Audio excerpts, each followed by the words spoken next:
Overtime tayo mga kaibi. Ang problema nga nito nawala yung headlight, park light at hazard.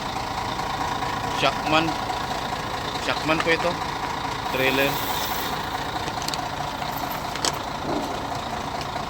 So ang ginawa namin, kasi grounded talaga yung buong headlight na dalawa, so pinalitan ko na lang ng assembly na bago.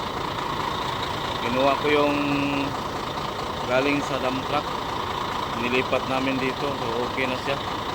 So okay naman yung mga linya, wala namang grounded. Yung nagka-grounded talaga yung dito, kaya laging pumuputok yung fuse. So hindi pala sa linya. So grabe ang troubleshooting, mahaba talaga yung troubleshooting, kaya nagkaganon. Ginabi na. So try natin pailawin.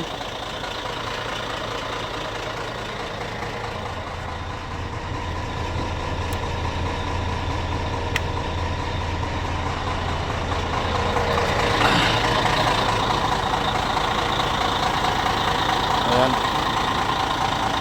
So yung bandang dito ay high yan, hindi natin pinahay. Ito yung low, ito yung nagka-trouble, at saka ito, at saka ito, itong tatlo. So dito, ayan, okay na, may park light na, may low na, may pag light na. So okay na siya. So ang ginawa ko ay pinalitan ko talaga ng buo. Hinahapan ko lang ng idea kasi kahit anong troubleshooting ko, so wala talaga sa linya yung grounded. Nandito talaga sa buong headlight, nasa loob. So yung dati niya ay kakalasin ko pa yun. Diyan natin sa repair kung makayanan ba sa pag-repair.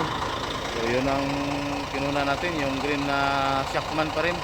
So buti na lang may shockman na isa, so kinuna natin. So kung sa Bisaya pa, gikahoyan lang na to sa. So okay na siya. Nagbiyahe kasi ito ngayon sa Davao. Shockman po ito, 420 na shockman. Ayan 420 shockman. Overtime. Ito lang yung trouble, kunti lang, pero natagalan tayo kasi ang lakas ng ulan kanina. Na-stop yung pag-troubleshoot natin kasi sobrang lakas. Kita naman natin yung basang-basa pa yung lupa.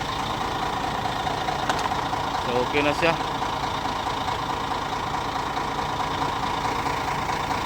Troubleshoot talaga natin, nandito talaga yung problema.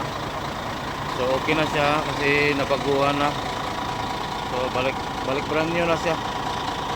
So kung hindi makaya sa repair yun, palitan talaga ng buo kasi nasusunog yung plastic ng yung sa may sakit banda, nasunog. Kaya nagkaganito. Ilang palit na kami dito sa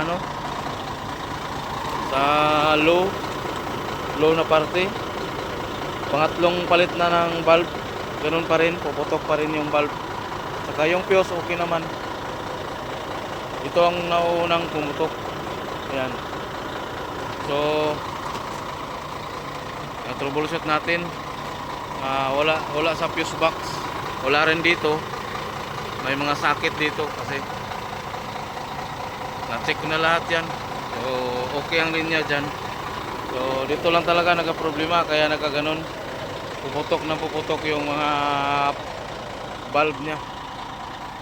Saka isa na rin yung mga valve sa likuran ng prime mover, puputok talaga kasi dyan nagsisimula yung grounded sa loob.